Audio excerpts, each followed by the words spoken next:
하나님이 세상을 창조하실 때의 장면을 창세기 1장 2절은 이렇게 기록하고 있습니다. 땅이 혼돈하고 공허하며 흑암이 깊음 위에 있고 하나님의 영은 수면 위에 운행하시니라. 아직 하나님이 세상을 창조하지 않았거든요. 그런데 땅이 혼돈하고, 땅을 아직 만들지 않았는데 땅이 혼돈하다고 표현하고 있습니다. 이것은 중의적인 의미를 가지고 있는데요. 먼저는요, 창조되지 않는 이 세상을 사람의 언어로 표현하는 거죠. 아직 아무것도 없는 이 세상을 어떻게 표현할 방법이 없잖아요. 그래서 이렇게 땅이 혼돈하고 공허하며 흑암이 깊음 위에 있다, 이렇게 표현하는 겁니다. 또 한편으로요, 땅은 우리가 살아가야 할 물리적인 세계를 의미하고 있습니다. 셋째 날 땅과 바다가 만들어지죠. 우리는 이 땅에 씨를 뿌리고 수고하고 노력해서 열매를 거두어 살아가게 됩니다. 아담과 하와가 범죄한 후에 땅이 저주를 받게 되고 땅에서부터 가시와 엉겅퀴가 나옵니다. 그리고 사람은 평생 수고하고 땀 흘려야지만 땅의 소산을 먹어서 생명을 유지하게 되었습니다. 그래서 이 땅이란 우리의 삶의 터전을 의미하고 있습니다. 땅이 혼돈하고 공허하다 하는 것은 우리의 삶이 혼돈하고 공허하는 것을 상징하고 있는 겁니다. 그리고 무엇보다 더 중요한 의미는 사람이 곧 땅입니다. 창세기 2장 7절에요. 여호와 하나님이 땅의 흙으로 사람을 지으시고, 사람이 곧 땅의 흙에서부터 나온 거죠. 그래서 사람이 곧 땅이요 흙이 되는 겁니다. 땅이 혼돈하고 공허하고 흑암이 깊음 위에 있는데 하나님께서 첫째 날에 빛이 있으라 말씀하셨습니다. 같이 해볼까요? 빛이 있으라. 그래서 빛이 생겨났어요. 해와 달과 별은 넷째 날 생겨나거든요. 해와 달과 별과 달은 근원적인 빛을 의미합니다. 그런데 고린도후서 4장 6절에는 이 빛에 대해서 어두운 데에 빛이 빛이라 말씀하셨던 그 하나님께서 창조 때를 말씀하시는 거예요. 그리스도의 얼굴에 있는 하나님의 영광을 아는 빛을 우리 마음에 비추셨느니라. 창조하실 때에 빛이 있으라 하신 그 사건을 지금 예수 그리스도의 진리의 빛이 비춰온 사건과 비유하여 설명하시는 거죠. 그러면 하나님께서 첫째 날 빛이 있으라 하셨던 그 빛은 예수 그리스도의 얼굴에 있는 하나님의 영광을 아는 빛을 말하는 거고, 그 빛이 누구에게 비춰졌어요? 사람에게 비춰지는 거잖아요. 그래서 우리가 예수님을 믿게 되는 거잖아요. 그러면 창조 때에 혼돈한 땅은 사람이라고 비유할 수가 있는 겁니다. 비유하자면 그렇게 되는 거. 사람이 곧 땅이다 하는 거죠. 고린도후서 4장 4절에는요. 그중에 이 세상의 신이 믿지 아니하는 자들의 마음을 혼미하게 하여 그리스도의 영광의 복음의 광채가 비치지 못하게 함이니 그리스도는 하나님의 형상이니라. 그러니까 아직 창조가 이루어지지 않는 세계, 아직 빛이 비치지 않는 세계, 그리스도의 영광의 광채가 비춰지지 않은 상태를 뭐라고 이야기하냐면 마음을 혼미하게 했다. 마음이 혼미한 상태인 거죠.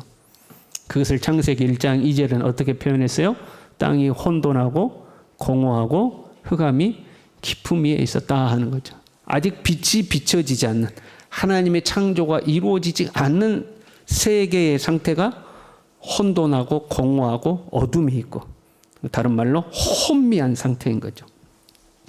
그러니까 예수 그리스도의 빛이 아직 비치지 않는 사람의 삶이란 혼돈스러운 겁니다. 공허한 거고 어둠에 있는 거죠. 예수님은 우리에게요, 너희는 세상의 빛이라 말씀하셨습니다. 우리는 빛이 된 줄로 믿습니다. 우리에게는 예수 그리스도의 영광의 빛이 비춰온 줄로 믿습니다. 우리는 하나님의 창조의 역사 속에 살아가는 줄로 믿습니다. 이제는 너희가 주 안에서 빛이라 말씀하셨어요. 그러나 예수님은 우리가 빛이라고 선언하셨고 빛의 자녀가 되었다고 선언하셨지만, 그렇다고 우리가 다 빛으로 살아가는 것은 아닙니다. 삶에는 무수한 변수들이 존재하고 있고 그 문제들 앞에서 우리는 복잡한 선택들을 해야만 합니다. 그러다 보면 어느덧 우리 마음 가운데 어둠이 찾아올 때가 있습니다. 마음이 어두워지는 거죠. 혼란스럽고 삶이 공허해지고 미래가 막막해지고 내 마음이 혼란스러운, 하나님이 창조하지 않은, 하나님의 빛이 비치지 않았던 그 상태, 공허하고 혼란스럽고 어둠의 상태로 우리의 마음이 변해가는 거죠. 로마서 1장 21절에요. 하나님을 알되 하나님을 영화롭게도 아니하며 감사하지도 아니하며 그 생각이 허망하여지며 미련한 마음이 어두워졌다. 보세요. 하나님을 모르는 사람 아니에요. 하나님을 알되, 하나님을 아는 사람이에요. 교회에 나오는 사람이에요. 함께 예배드리는 사람이에요. 그런데 하나님을 영화롭게도 아니하고 감사하지도 아니하고 적극적으로 하나님께 영광 돌리는 삶을 안 산다는 거예요.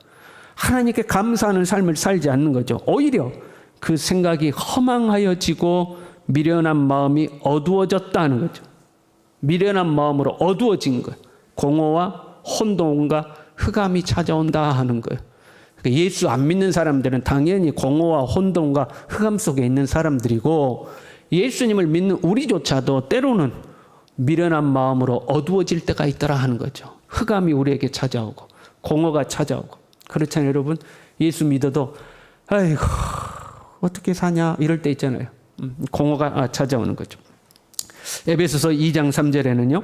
전에는 우리도 다 그 가운데서 우리 육체의 욕심을 따라 지내며 육체와 마음에 원하는 것을 하여 다른 이들과 같이 본질상 진노의 자녀이었더니, 우리가 어둠 가운데 거할 때 우리는 어떻게 지내냐면 육체와 마음이 원하는 것을 하고 산다는 거예요. 하나님의 빛이 내게 비치지 않았기 때문에 하나님이 기뻐하시는 것을 몰라요. 하나님을 적극적으로 영화롭게 하지 않아요. 하나님께 감사하지도 않아요. 그리고 어떻게 살아요? 내 마음과 육체가 원하는 것을 하고 산다는 거예요. 그냥 내가 하고 싶은 거 하고 사는 거예요. 그런데 내 육체와 마음이 원하는 것이 무엇이냐? 요한일서 2장 15절에서 17절 보면 육신의 정욕과 안목의 정욕과 이 생의 자랑이다. 그렇게 말씀하시죠. 그냥 내 육신의 정욕과 안목의 정욕과 내가 이 세상에서 자랑 삼을 만한 것들, 그것들을 쫓아 다니는 거. 교회 안 다니는 거 아니에요? 예수님 안 믿는 거 아니에요? 예수님이 또 믿고 교회도 나와요. 이렇게 예배도 드려요. 그러나 내 삶의 목표와 내 삶의 목적이 엉뚱한 곳에 있는 거. 육신의 정욕을 쫓아가는 거예요. 내가 하나님을 영화롭게 해야겠다. 그것이 내 삶의 목표와 이유가 되는 것이 아니라 어떻게든 더 많이 소유해야 되고, 어떻게든 세상에서 높아져야 되고, 어떻게든 사람들에게 좀 내가 그럴듯하게 보여야 하고, 그것을 내 삶의 이유로 삼는 거죠. 남들도 다 그렇게 사니까. 그렇잖아요. 세상이라는 게 그렇잖아요. 소유가 많아지면 존중받는 거고, 소유가 없으면 무시당하는 거고. 그러니까 나도 어떻게든 큰 소유를 쫓아 살아가는 거죠. 그리고 내 소유가 좀 많아지는 것 같으면 거기에 성취감도 있고 내 자존감도 좀 높아지는 것 같고 내가 그럴듯한 사람이 된 것 같고, 사실은 영적으로 빼짝 말라가지고 병 들어가고 있는데 혼돈과 공허와 흑암 속에 살면서 내가 그럴듯한 사람인 것처럼 착각하는 거죠. 우리가 그런 혼돈과 공허와 흑암 속에 있을 때에 하나님은 우리를 향하여 선언하시는 거죠. 다 같이 해볼까요? 빛이 있으라. 옆 사람을 보고 선언하겠습니다. 빛이 있으라. 아니, 말로만 하지 말고 좀 손을 들어요. 손을 들어서 탁 손에서 빛이 나가는 것처럼 빛이 있으라. 가장 큰 흑암은 예수님을 모르는 거죠. 가장 큰 빛은 예수 그리스도를 알고 믿게 되는 것이 가장 찬란한 빛인 줄로 믿습니다. 이것은 사람의 노력과 의지로 되는 것이 아니죠.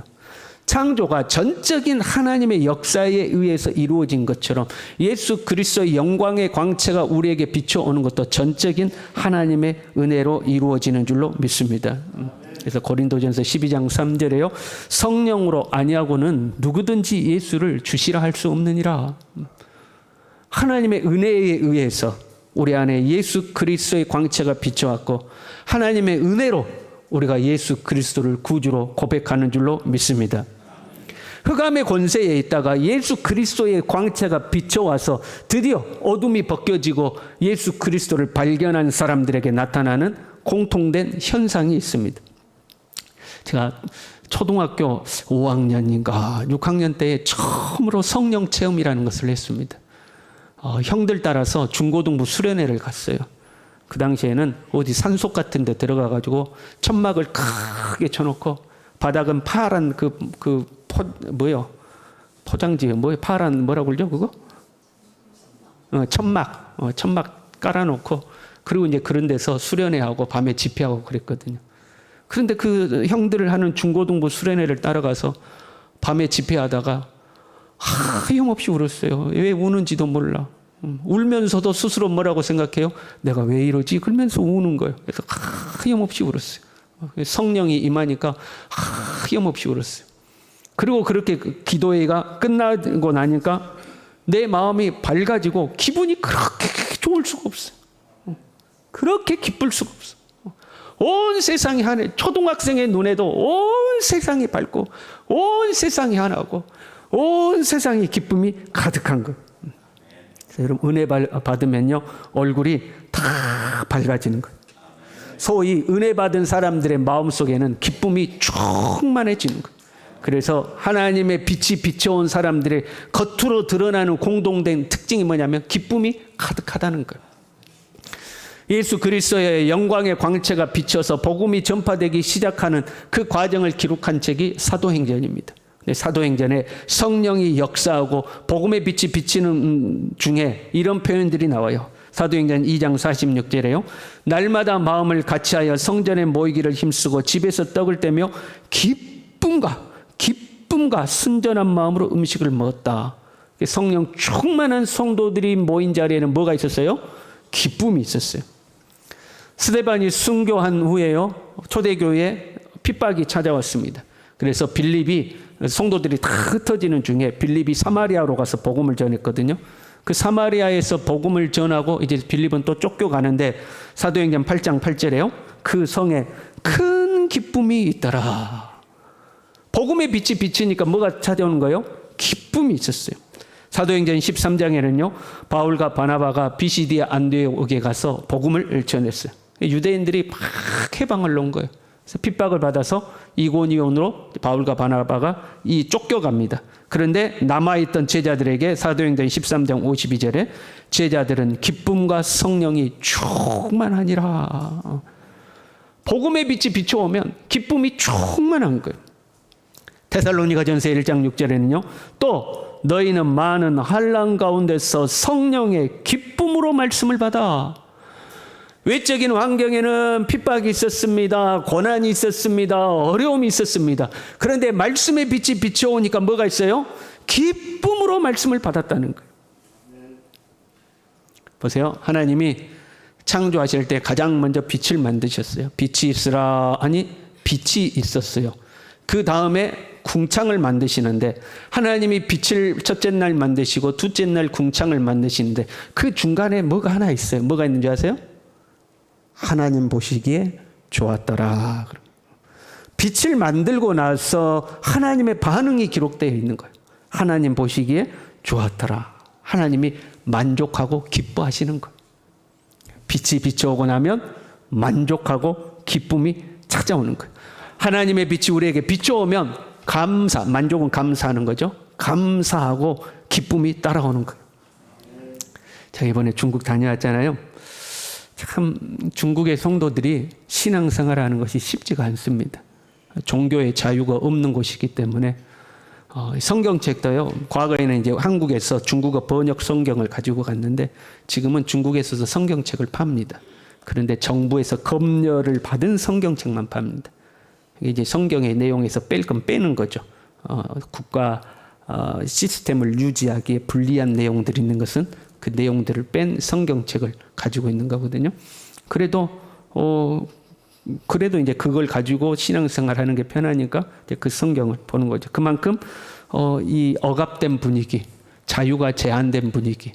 처소교회가 부흥하면 50명이 넘어가다 안 돼요. 아무리 부흥을 해도 50명 이상 모이면 안 돼요. 그런 어떤 부분들이 있거든요. 그 제한된 곳에서 신앙생활하는 것이 결코 쉽지가 않아요. 이번에도 갔더니 첫 시간에 만났는데 다들 얼굴이 무거워요. 얼굴이 무거워. 그리고 이제 처음에 하면 1시간 반 정도 강의하고 한 10분, 20분 쉬거든요. 그래서 처음에 탁 강의하고 10분, 20분 쉬고 다시 두 번째 강의 시간 탁 됐는데 이미 얼굴이 딱 바뀌어 있어. 할렐루야. 얼굴이 다 환해져 가지고 있어. 환해져 가지고 왔어. 분위기가 밝아지는 거야. 하나님의 은혜가 찾아오면 밝아지는 거야. 그래서 돌아오는 길에 이제 공항으로 가는데 왕펑 전도사가 그런 이야기를 하더라고요. 성도들이 침체된다는 거예요. 그럼 우리도 그렇잖아요. 신앙생활하면 신앙생활에 이렇게 침체될 때가 있잖아요. 신앙생활하다가 침체됐다가도 김 목사님이 왔다 가시면 성도들이 다시 힘을 낸다는 거예요. 이건 내 자랑 같은데. 김 목사님이 왔다 가면 성도들이 다 은혜 받고 힘을 낸다는 거예요. 그래서 죄송하지만 계속 와달라고 요청을 한다는 거예요. 자기들에게 도움이 되니까. 저뿐만 아니라 그동안 여러 강사들이 왔다 갔대요. 그러니까 어떻게든 은혜 끼치게 하려고 강사들을 하는데 저도 사실은 구유리 선교사한테 속아서 갔거든요. 처음에 갈 때 뭐라고 그랬냐면 목사님 인자 신앙에 초보니까 가서 아무거라도 전해주면 됩니다. 그래가지고 가벼운 마음으로 갔는데 딱 보니까 우리 식으로 하면 권사님들이 다 앉아있는 거예요. 딱 보니까 내공이 장난이 아니요. 신앙생활 오래 하신 분들이요. 그런데 대부분의 한국에서 오신 강사님들이 처음에 오면 저처럼 처음에 가벼운 마음으로 온 것처럼 뭐 중국의 성도들 수준이 얼마나 높겠냐 싶어가지고 가벼운 마음으로 가서 오면 다 똑같은 이야기 한다는 거예요. 기도하세요. 기도하세요. 오시는 목사님보다 다 기도하라고만 하고 간다는 거예요. 그런데 김 목사가 오면 다른 이야기를 한다고. 은혜 받는다고. 여러분이 교회에서 열심히 기도해 준 은혜인 줄로 믿습니다. 여러분 뒤에서 힘있게 기도를 해주니까 성도들이 은혜를 받는 것. 그리고 은혜를 받으면 마음에 무거웠던 거, 얼굴에 이 굳어있던 거 이것들이 다 사라지고 기쁨과 감사가 충만해지는 거예요.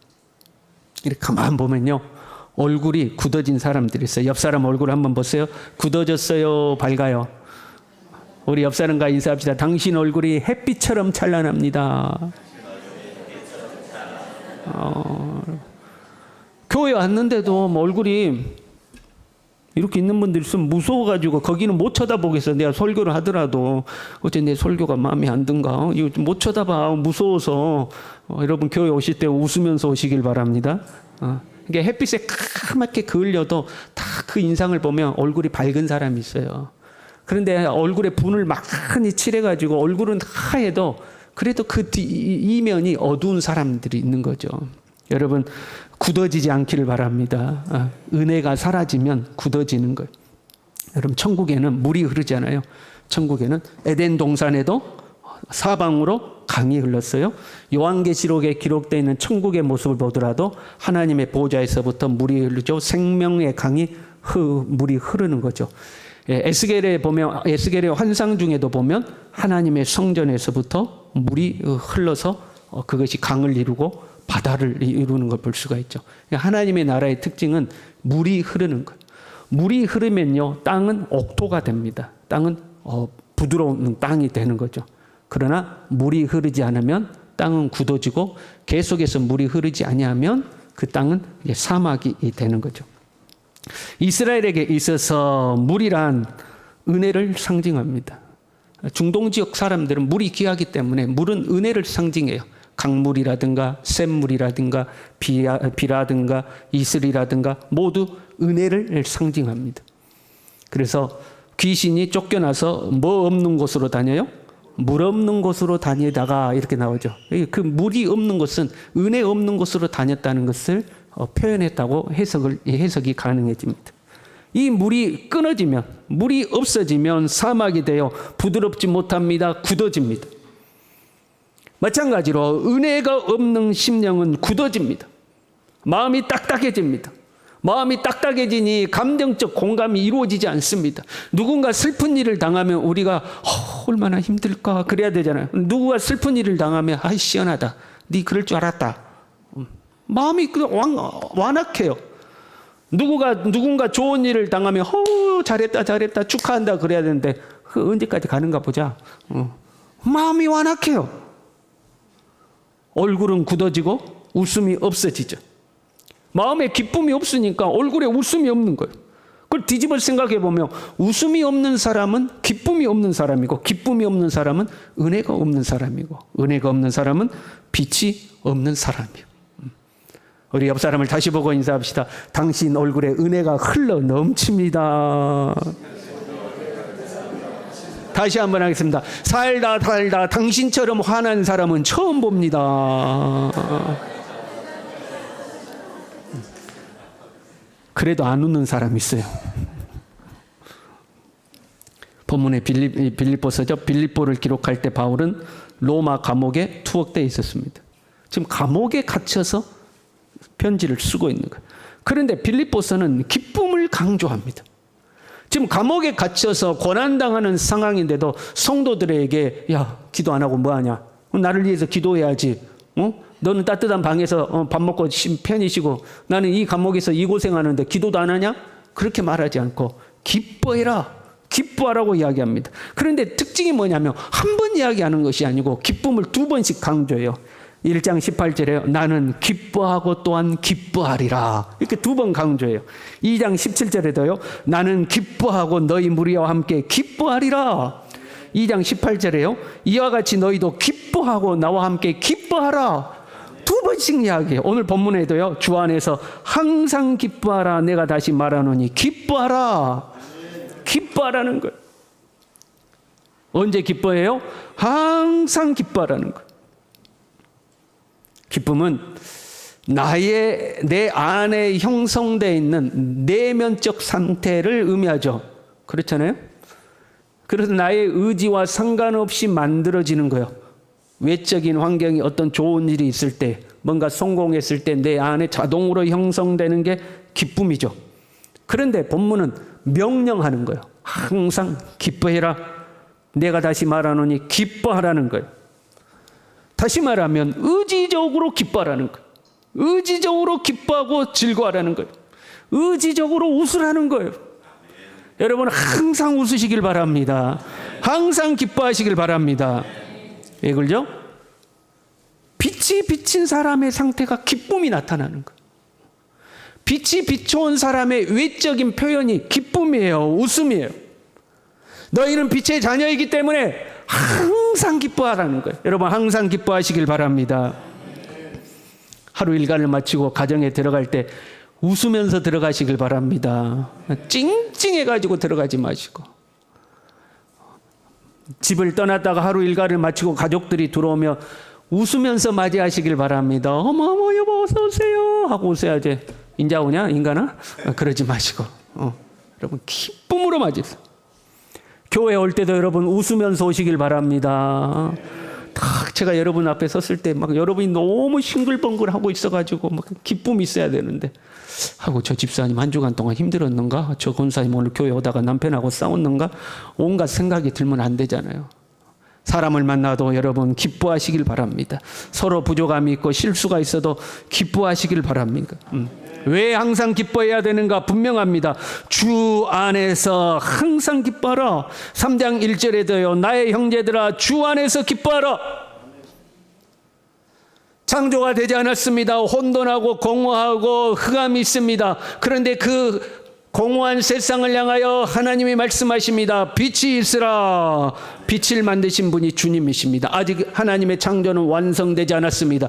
그러나 빛을 만드신 분이 둘째 날도 역사하실 겁니다. 셋째 날도 역사하실 겁니다. 넷째 날, 다섯째 날, 여섯째 날, 일곱째 날까지 하나님이 일하시며 역사하시는 줄로 믿습니다.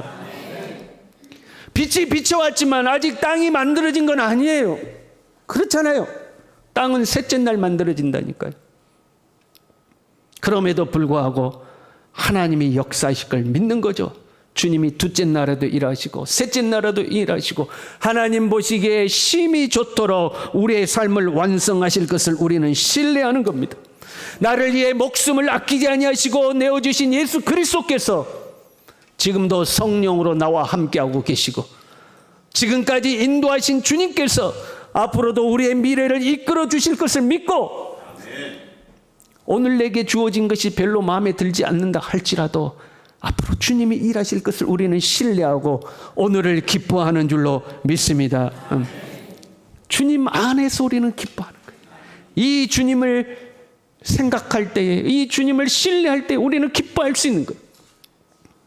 놀라운 것은요, 모든 것이 만들어지기 가장 우선에 뭐가 만들어져요? 빛이 만들어지는 거예요. 다른 말로 하면 우리의 삶에 기쁨이 찾아와야 우리의 삶에 하나님의 창조가 완성되는 거예요. 그러니 여러분 기뻐하시기를 바랍니다. 내게 주어진 모든 것에 감사하시기를 바랍니다. 오늘 드리는 찬양이요, 감사라는 찬양이에요.